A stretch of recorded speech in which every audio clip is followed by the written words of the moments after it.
လာမယ့်3လပိုင်းမှာဝါပါမီတက်တန်းကုန်တော့မယ်ဒါပေမဲ့ကိုကအလုတ်ထွက်ထားလို့အလုတ်ပြောင်းထားလို့စသဖြင့်ဒီလိုပြောင်းလဲတွေရှိထားပြီဆိုရင်ဘယ်လိုလုပ်ရမလဲဘာတွေပြင်ထားရမလဲဆိုတာအခုပြောပြပေးပါမယ်အလုတ်ရှင်မရှိရင်တက်တန်းတိုးလို့ရလားအရင်ဆုံးရှင်းရှင်းလင်းလင်းသိထားမှာအလုတ်ရှင်အမည်မပါဘဲနဲ့ပါမစ်တက်တန်းတိုးလို့မရပါဘူးထိုင်းဆိုရရဲ့အလုတ်သမားစီမံခန့်ခွဲမှုဥပဒေအရပါမစ်တိုးရဲဆိုတာအလုတ်ရှင်ကဒီအလုတ်သမားကိုစက်ခန့်ထားမယ်ဆိုတဲ့အာမခံချက်ရှိမှသာတက်တန်းတိုးပေးတာပါဒါကြောင့်အလုတ်ရှင်မရှိဘဲကြက်မခောက်ဘဲနဲ့ကိုဘာသာကိုတက်တန်းသွားတိုးလို့မရဘူးဆိုတာအထူးသတိပြုရပါမယ်အလုတ်ရှာဖို့အချိန်ဘယ်လောက်ရလဲအလုတ်ထွက်ပြီးတဲ့နောက်မှာအလုတ်ရှင်အသေးရှာဖို့ပုံမှန်အားဖြင့်ကရက်ပေါင်း30သာအချိန်ရပြီးတော့အလုတ်ရှင်ဘက်ကဥပဒေချိုးဖောက်တာဒါမှမဟုတ်လုပ်ငန်းရပ်ဆိုင်းတာစတဲ့အခြေအနေတွေကြောင့်ဆိုရင်တော့ရက်ပေါင်း60အထိအခွင့်အရေးရရှိမှာဖြစ်ပါတယ်ဒီရက်တွေကိုအလုတ်ရှင်ဟောင်းကအလုတ်သမားရုံးမှာတင်အလုတ်ထွက်ကြောင်းတိုင်လိုက်တဲ့နေ့ရက်စပြီးတော့ရေတွက်တာပါတကယ်လို့တက်တန်းကုန်ကနေအထိအလုတ်ရှင်အသေးစီမှာနာမည်စင်းမသွင်းရသေးဘူးဆိုရင်တော့ကိုယ့်ရဲ့နေထိုင်ခွင့်ဗီဇာပါအလိုအလျောက်သေးသွားနိုင်တာကိုသတိပြုရပါမယ်အလုတ်ရှင်အသေးမရသေးရင်ဘာလုပ်လို့ရလဲတကယ်လို့ကိုကအလုတ်ထွက်ပြီးတော့တတ်မှတ်ရက်မတိုင်ခင်အလုတ်ရှင်အသေးရှာလို့မရသေးဘူးဆိုရင်တော့တရားမဝင်ဖြစ်မသွားစေဖို့အတွက်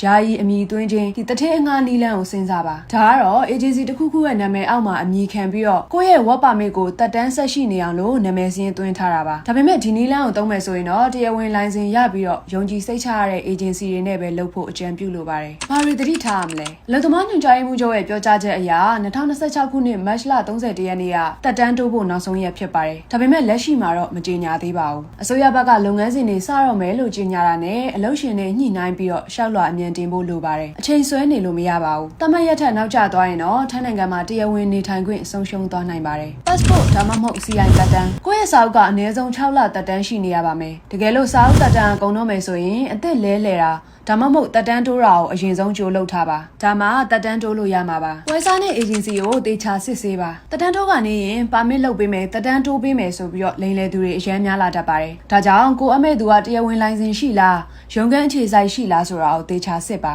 ငွေပေးချိန်လည်းပြေစာရအောင်တောင်းထားပါအဓိကသိပေးချင်တာကတော့ကိုယ့်ရဲ့အလုပ်လုပ်ခွင့်ပါမစ်တက်တန်းတိုးဖို့ဆိုရင်အလုတ်ရှင်ရှိနေမှာဖြစ်မှာပါ။ရှားရဲ့အလုတ်ရှင်ရှာမရသေးရင်တော့ပါမစ်တက်တန်းဆက်ရှိနေအောင်ယာယီအမည်သွင်းပြီးတော့ပါမစ်ကိုထိန်းထားဖို့နည်းလမ်းတွေရှိနေပါသေးတယ်။ပါမစ်တည်သွားမှနောက်တရတာမျိုးမဖြစ်ရအောင်အခုအချိန်ရှိကြိုက်မှာကြိုတင်ပြင်ဆင်ထားကြဖို့တိုက်တွန်းချင်ပါတယ်။